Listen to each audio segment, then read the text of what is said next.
وعلى آل محمد كما صليت على إبراهيم وعلى آل إبراهيم إنك حميد مجيد.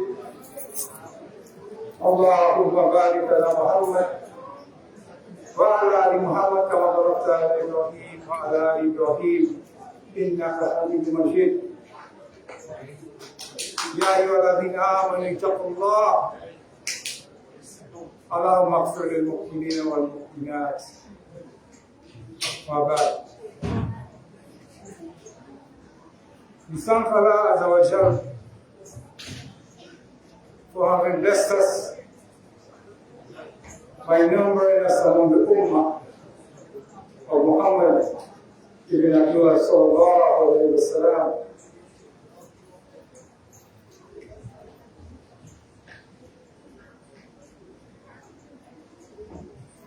Today, we would like to be very brief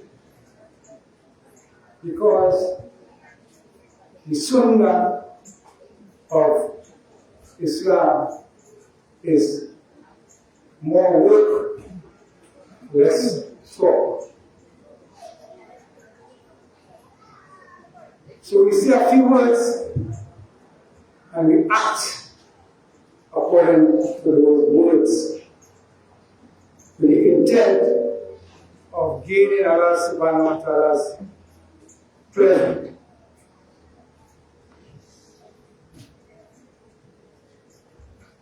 Today I just like to read a few ayahs from Surah Al-Hajj, Surah number 22 of the Quran.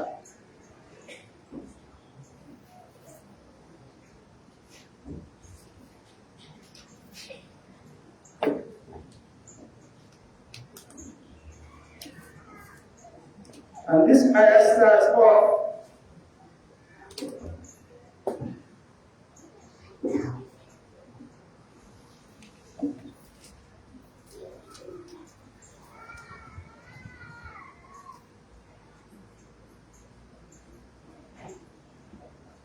from ayah number 26.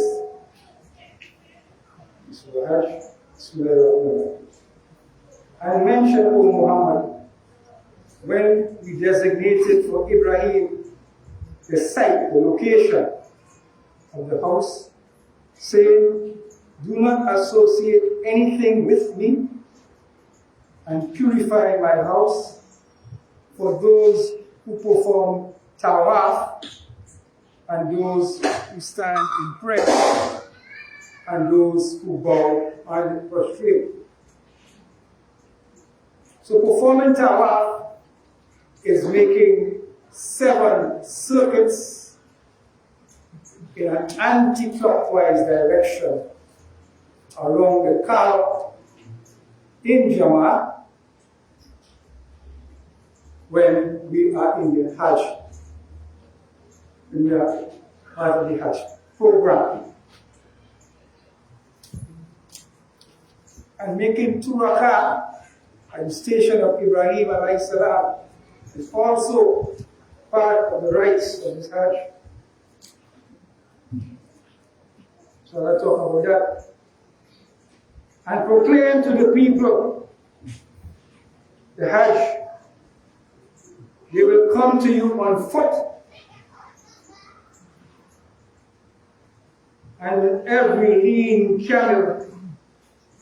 They will come from every distant pass.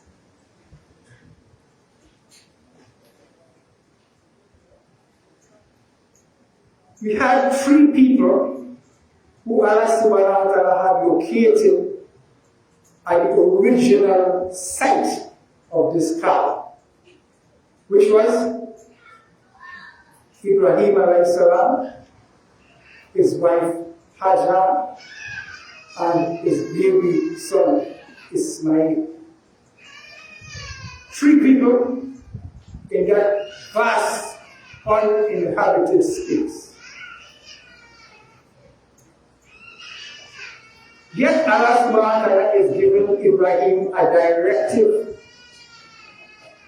make a call to the people. Which people? make a call to the people and they will respond on foot and on lean camels from distant places.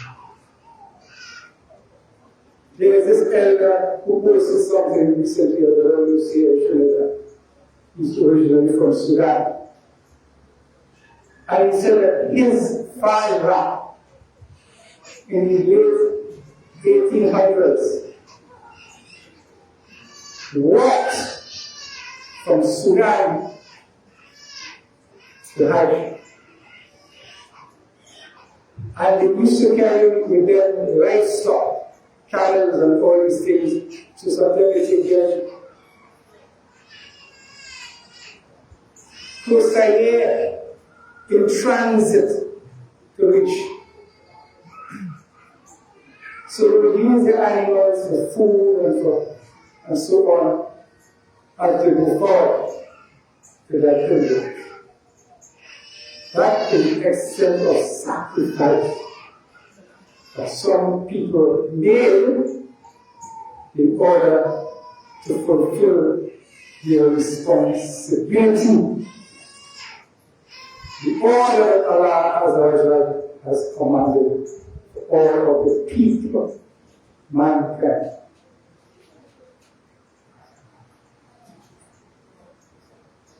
Today, many people who have the means just need to book a first-class ticket and an aircraft and find themselves in hours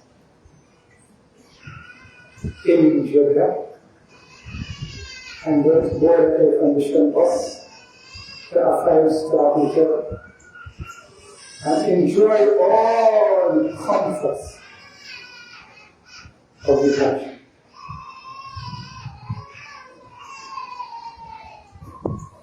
So from these three people who made this tour originally there was an estimate of millions of people completed the Hajj this year. Look at the maths, do the maths. See the multiplication there, see the extent of growth based on a call of sincerity. And these people who are on Hajj today represent every nation and tribe across the world. Originally, we had a man, his wife, and his child. Now, all of mankind are represented in Hajj as a result of obedience to Allah subhanahu wa ta'ala. So Hajj shows us that our soul has no race. Our souls have no race. Allah subhanahu wa ta'ala created us in nations and tribes so that we will know each other. But He expressly stated that the best among you is he who is most righteous. So it has nothing to do with how we look or who is our family. Nothing to do with that. It has to do with our soul. The condition of that soul that Allah Azza will be pleased with us.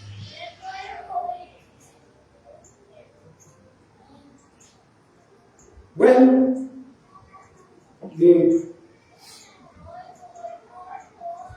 Quraysh in Mecca had issues with Rasulullah sallallahu alayhi wa sallam, they went to the Jews who were in Medina. And so we have certain challenges with this man Muhammad. How will he prove or disprove his prophethood? The Jews say, ask him 3 questions, and based on his answer, you will be able to determine whether he's a fraud or he's real. And one of those questions is about, what is this thing called ruh? What is this soul?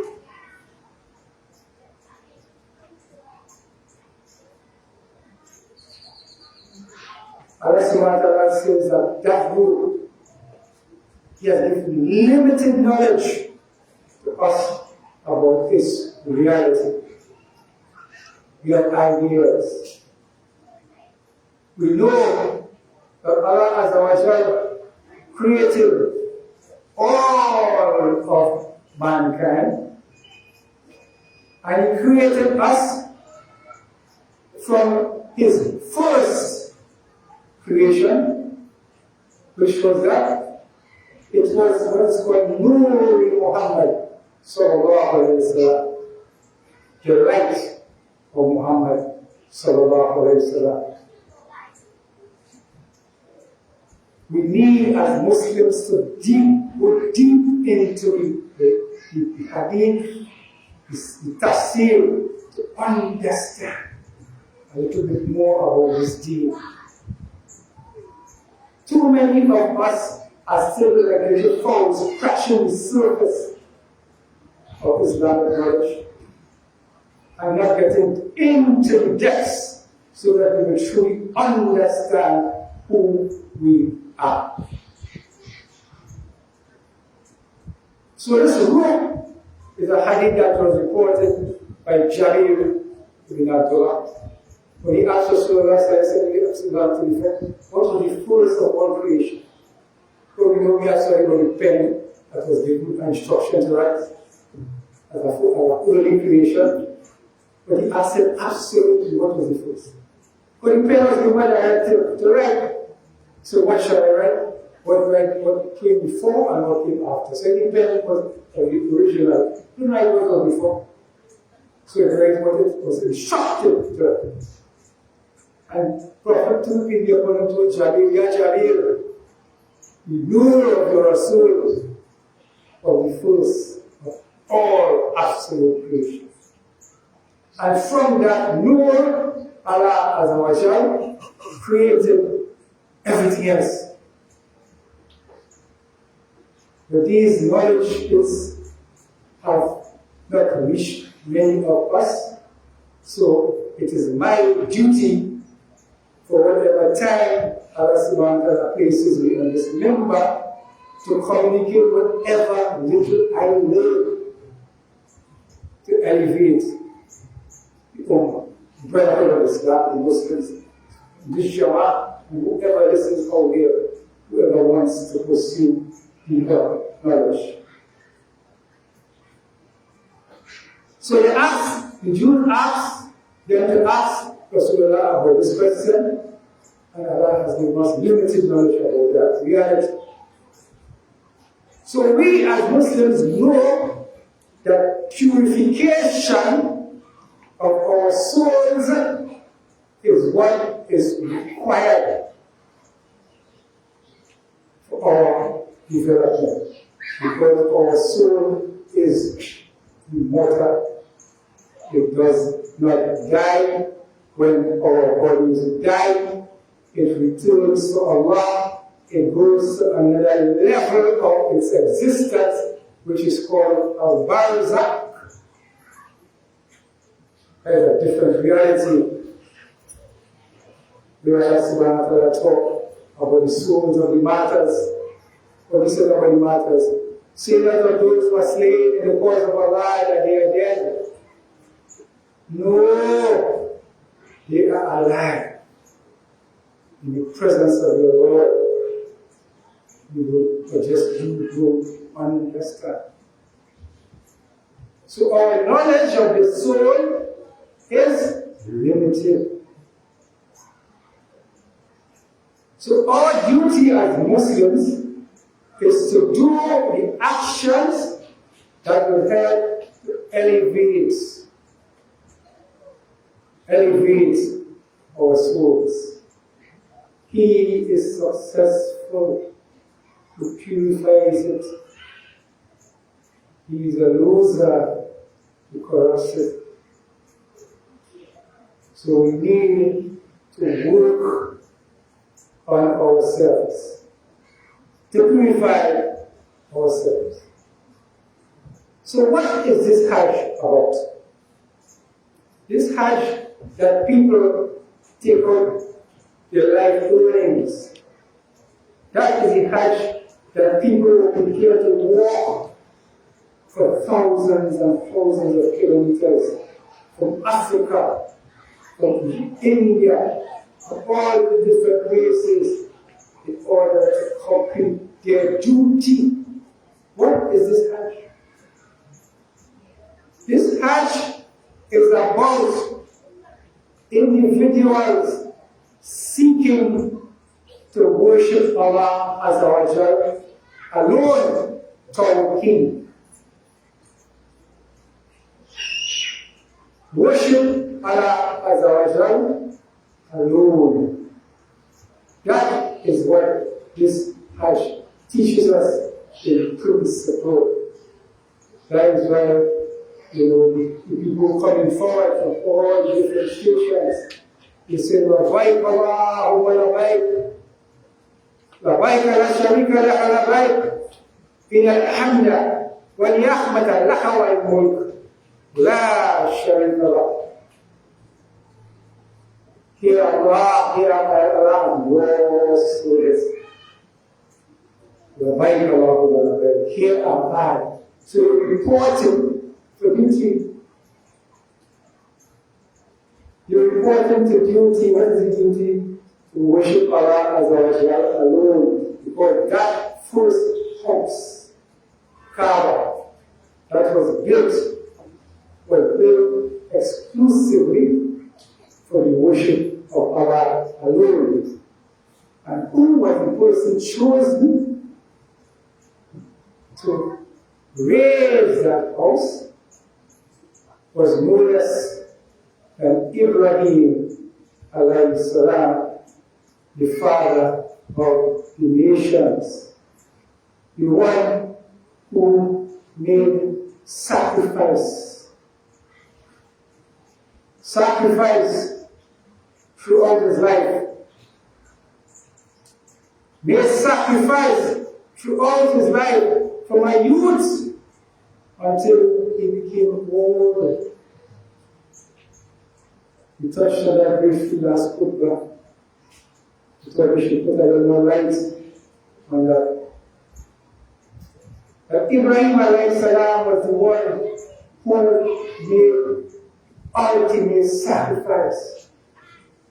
His life, when he took a position to break the idols that represented shirk, falsehood, because his father used to manufacture the idols for the Lord. The people used to worship these idols. So Ibrahim took it upon himself as a youth to break them. And he left the base one, and the instrument that he used to break them, he laid it upon the base one. So when they came back from where they came back from, and they saw the condition of the idols, they said the whole responsible as Ibrahim, for he's the one to be going up against our idols. They're very much down to them. What's wrong with me? Who are you? Because I when just for you and so I looked at them. You say, well, you know he can't do nothing. You say, yeah? Are you worshiping that? I can't do nothing. I think you yourself great. So you related to them with hikmah. But yet, their position was stand full to your falsehood and build a fire and burn him alive.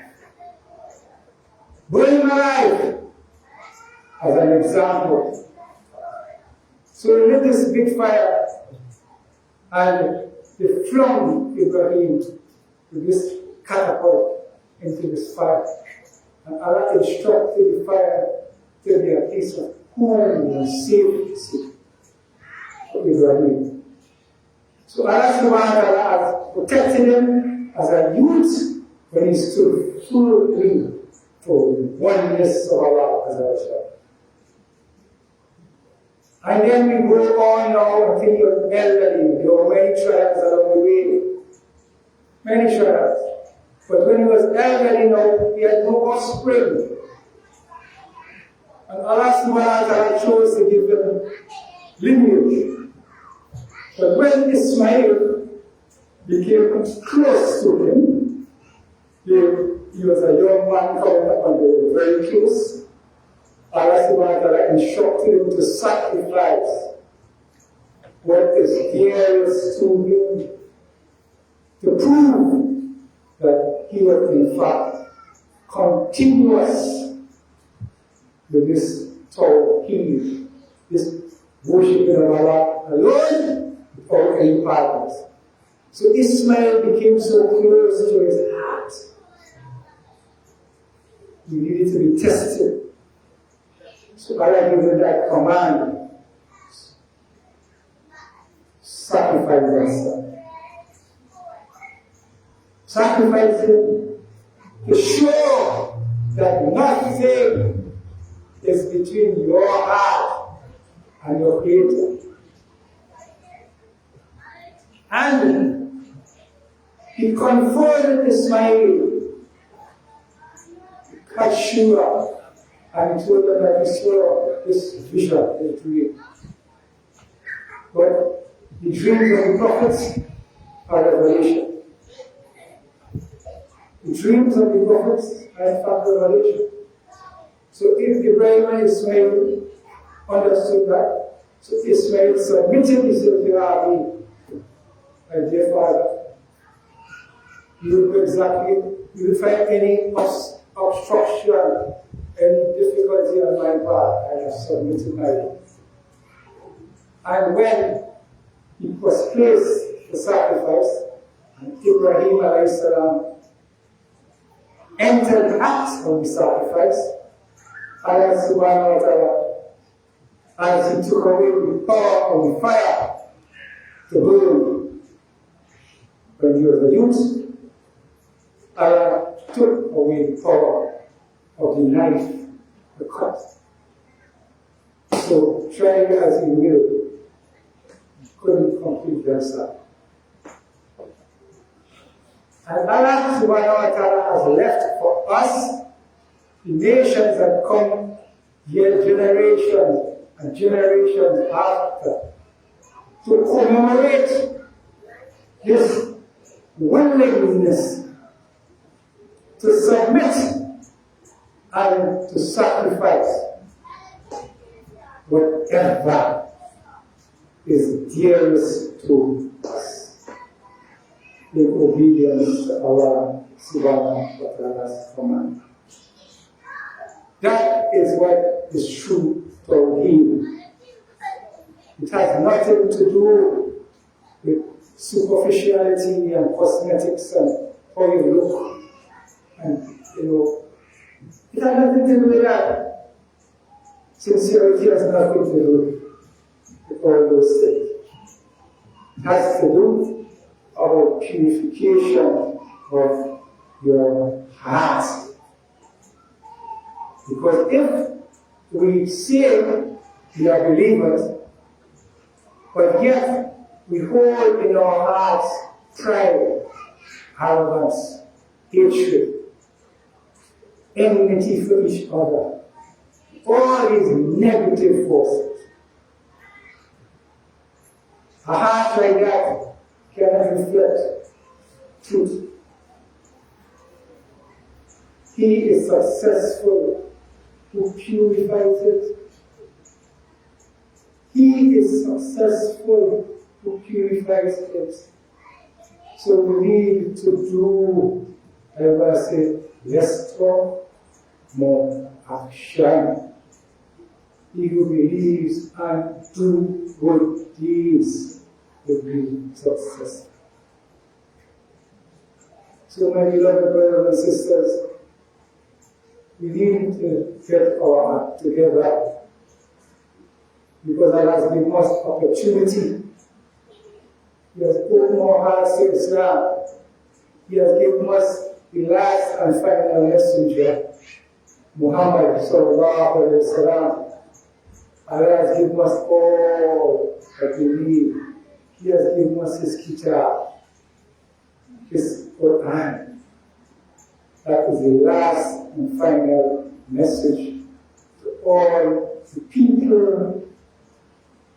This Quran is for Muslims. I don't understand. This Quran is for everybody. That is why the dawah is so important. That is why Ibrahim alayhi salam was instructed, make the call. And when he made the call, all kind of people from all over who used to be worshipping ancestral spirits, this and that, all kind of things they used to be worshipping, responded to Tawheed. So we pray Allah subhanahu wa ta'ala help us to become closer to Him, to help us to love each other, because you will never be a true believer until you love one another. You will never enter Jannah to be a believer. May Allah subhanahu wa ta'ala help us to gain proper understanding of His deen, and may Allah subhanahu wa ta'ala forgive us. Allahumma salli ala Muhammad wa ala alihi wa ashabihi wa sallam.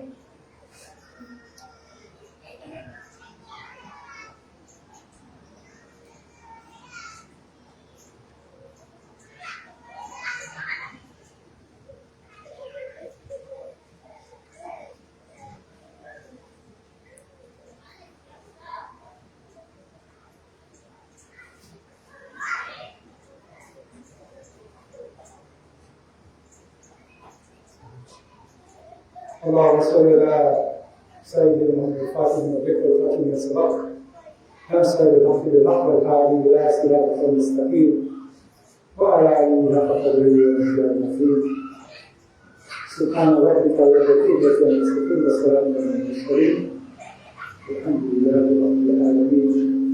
We will go to everyone, and those of us who are able to give some support to the people who need His help. And the children also have their own little ceremony that they would like to do today to be part of the whole process. So may Allah subhanahu wa ta'ala bless the Jama'ah, bless the Ummah, and allow us all to truly and sincerely be followers of Muhammad sallallahu alaihi wasallam. Assalamu alaikum wa rahmatullahi wa barakatuh.